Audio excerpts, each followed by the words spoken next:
মানবতাবিরোধী অপরাধে মৃত্যুদণ্ডের খুব কাছে শেখ হাসিনা টেলিগ্রাফ।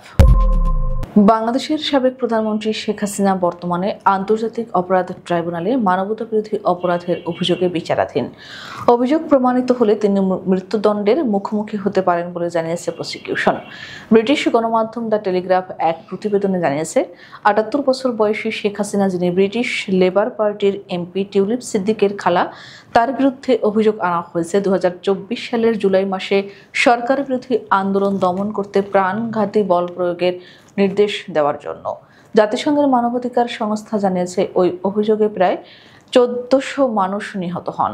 এই ঘটনাকে বাংলাদেশের ইতিহাসে অন্যতম ভয়াবহ রাজনৈতিক সহিংসতা হিসেবে দেখা হচ্ছে।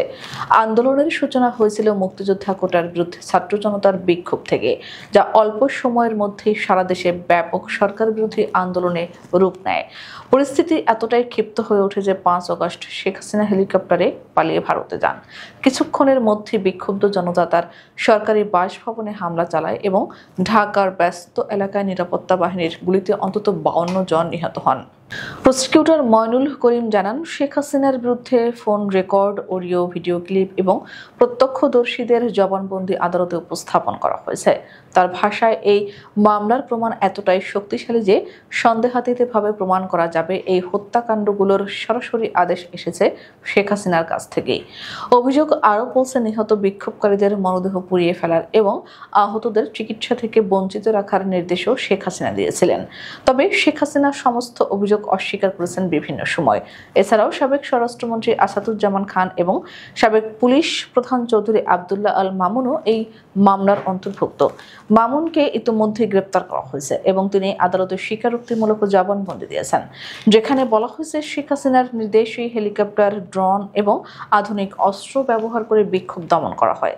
প্রধান প্রসিকিউটর তাজুল ইসলাম বলেন, তিনি ১৪০০ মৃত্যুর জন্য দায়ী। যদিও একসঙ্গে এত মৃত্যুদণ্ড দেওয়া সম্ভব নয়, আমরা অন্তত একটি মৃত্যুদণ্ড দাবি করছি। তার ভাষায়, শেখ হাসিনার লক্ষ্য ছিল ক্ষমতা চিরস্থায়ী করা। তিনি এখন একজন নিষ্ঠুর ও নির্দয় অপরাধীতে পরিণত হয়েছেন, যার আচরণে কোনো অনুশোচনার ছাপ নেই।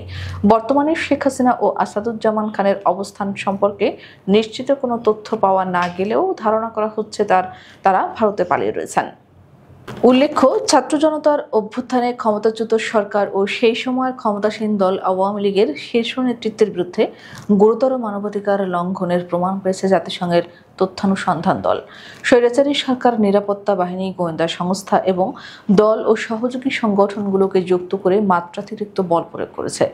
বিচার বহির্ভূত হত্যা, নির্বিচার মারণাস্ত্র দিয়ে গুলি, গ্রেপ্তার, নির্যাতন, চিকিৎসা পেতে বাধা দেওয়ার মতো গুরুতর মানবাধিকার লঙ্ঘন করেছে সরকার। মূলত ক্ষমতায় টিকে থাকতে আন্দোলনকারীদের উপর মাত্রাতিরিক্ত বল প্রয়োগে সরাসরি নির্দেশ দিয়েছিলেন তৎকালীন প্রধানমন্ত্রী শেখ হাসিনা ও সাবেক স্বরাষ্ট্রমন্ত্রী আসাদুজ্জামান খান।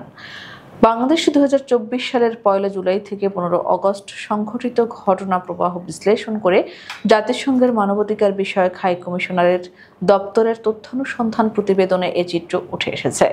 ১১৪ পৃষ্ঠার এ প্রতিবেদনে ওই সময়ের নৃশংসতা ও মানবতাবিরোধী অপরাধের জন্য বিগত সরকার ও শাসক দল আওয়ামী লীগকে সরাসরি দায়ী করা হয়েছে জাতিসংঘের রিপোর্টে।